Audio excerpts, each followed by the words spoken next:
Capítulo 2. Do Poder Executivo. Seção 1. Do Presidente e do Vice-Presidente da República. 76. O Poder Executivo é exercido pelo Presidente da República, auxiliado pelos Ministros de Estado. 77. A eleição do Presidente e do Vice-Presidente da República realizar-se-á simultaneamente no primeiro domingo de outubro, em primeiro turno, e no último domingo de outubro, em segundo turno, se houver, do ano anterior ao término do mandato presidencial vigente. Parágrafo 1º. A eleição do Presidente da República importará do Vice-Presidente com ele registrado. Parágrafo 2º. Será considerado eleito presidente o candidato que, registrado por partido político, obtiver a maioria absoluta de votos não computados os brancos e os nulos. Parágrafo 3º. Se nenhum candidato alcançar a maioria absoluta na primeira votação, far-se-á nova eleição em até 20 dias após a proclamação do resultado, concorrendo os dois candidatos mais votados e considerando-se eleito aquele que obtiver a maioria dos votos válidos. Quarto, se, antes de realizar o segundo turno, ocorrer morte, desistência ou impedimento legal de candidato, convocar-se-á dentre os remanescentes o de maior votação. Quinto, se, na hipótese dos parágrafos anteriores, remanescer em segundo lugar mais de um candidato com a mesma votação, qualificar-se-á o mais idoso. 78. O Presidente e o Vice-Presidente da República tomarão posse em sessão do Congresso Nacional, prestando o compromisso de manter, defender e cumprir a Constituição, observar as leis, promover o bem geral do povo brasileiro, sustentar a união, a integridade e a independência do Brasil. Parágrafo único.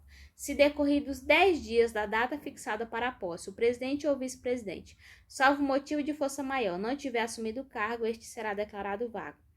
79. Substituirá o Presidente, no caso de impedimento, e suceder-lhe-á no de vaga o vice-presidente. Parágrafo único. O vice-presidente da República, além de outras atribuições que lhe forem conferidas por lei complementar, auxiliará o presidente sempre que por ele convocado para missões especiais. 80. Em caso de impedimento do presidente e do vice-presidente ou vacância dos respectivos cargos serão sucessivamente chamados ao exercício da presidência o presidente da Câmara dos Deputados, o do Senado Federal e o do Supremo Tribunal Federal. 81. Vagando os cargos de presidente e vice-presidente da República, far-se-á a eleição 90 dias depois de averbada a última vaga. Parágrafo 1º. Ocorrendo a vacância nos últimos 2 anos do período presidencial, a eleição para ambos os cargos será feita 30 dias depois da última vaga pelo Congresso Nacional na forma da lei. Parágrafo 2º.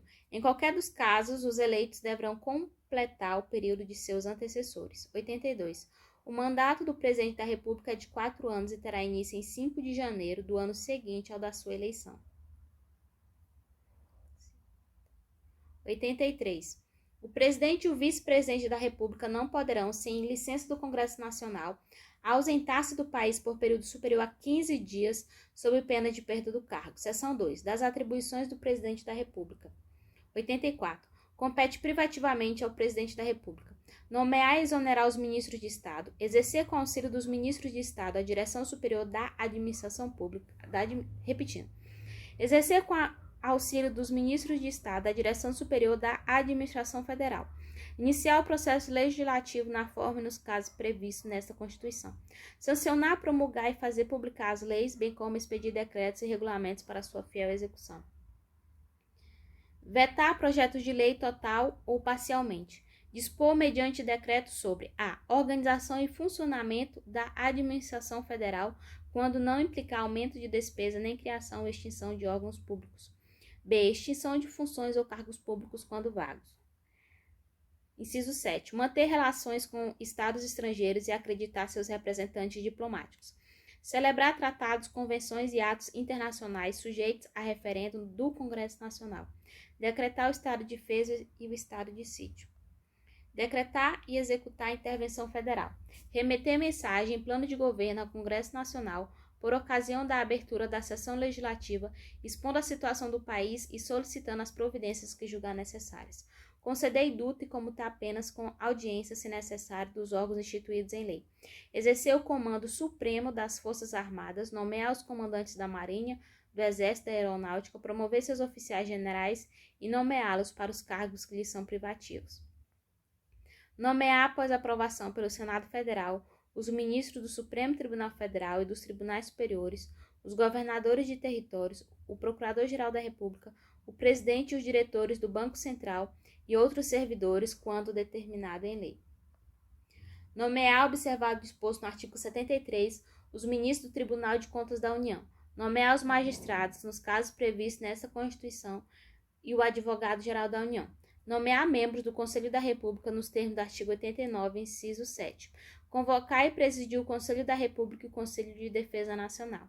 Declarar a guerra, no caso de agressão estrangeira, autorizado pelo Congresso Nacional ou referendado por ele, quando ocorrida no intervalo das sessões legislativas e, nas mesmas condições, decretar total ou parcialmente a mobilização nacional.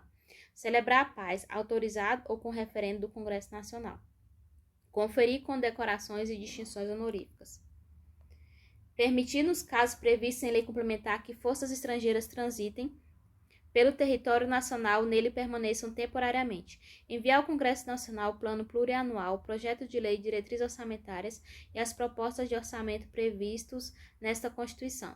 Prestar anualmente ao Congresso Nacional, dentro de 60 dias após a abertura da sessão legislativa, as contas referentes ao exercício anterior. Prover e extinguir os cargos públicos federais na forma da lei. Editar medidas provisórias com força de lei nos termos do artigo 62. Exercer outras atribuições previstas nesta Constituição. Propor ao Congresso Nacional a decretação do estado de calamidade pública de âmbito nacional previsto nos artigos 167b, 167c, 167d, 167e, 167f, 167g desta Constituição. Parágrafo único. O Presidente da República poderá delegar as atribuições mencionadas nos incisos 6, 12 e 25, primeira parte, aos ministros de Estado, ao Procurador-Geral da República ou ao Advogado-Geral da União, que observarão os limites traçados nas respectivas delegações. Seção 3. Da responsabilidade do Presidente da República, 85. São crimes de responsabilidade os atos do Presidente da República que atentem contra a Constituição Federal e especialmente contra a existência da União, o livre exercício do Poder Legislativo, do Poder Judiciário, do Ministério Público e dos poderes constitucionais das unidades da Federação, o exercício dos direitos políticos, individuais e sociais, a segurança interna do país, a probidade na administração, a lei orçamentária, o cumprimento das leis e das decisões judiciais. Parágrafo único. Esses crimes serão definidos em lei especial que estabelecerá as normas de processo e julgamento. 86. Admitida a acusação contra o Presidente da República por 2/3 da Câmara dos Deputados, será ele submetido a julgamento perante o Supremo Tribunal Federal nas infrações penais comuns ou perante o Senado Federal nos crimes de responsabilidade. Parágrafo 1º. O presidente ficará suspenso de suas funções nas infrações penais comuns se recebida a denúncia ou queixa-crime pelo Supremo Tribunal Federal. Nos crimes de responsabilidade após a instauração do processo pelo Senado Federal. Parágrafo 2º. Se decorrido o prazo de 180 dias o julgamento não estiver concluído, cessará o afastamento do presidente sem prejuízo do regular prosseguimento do processo.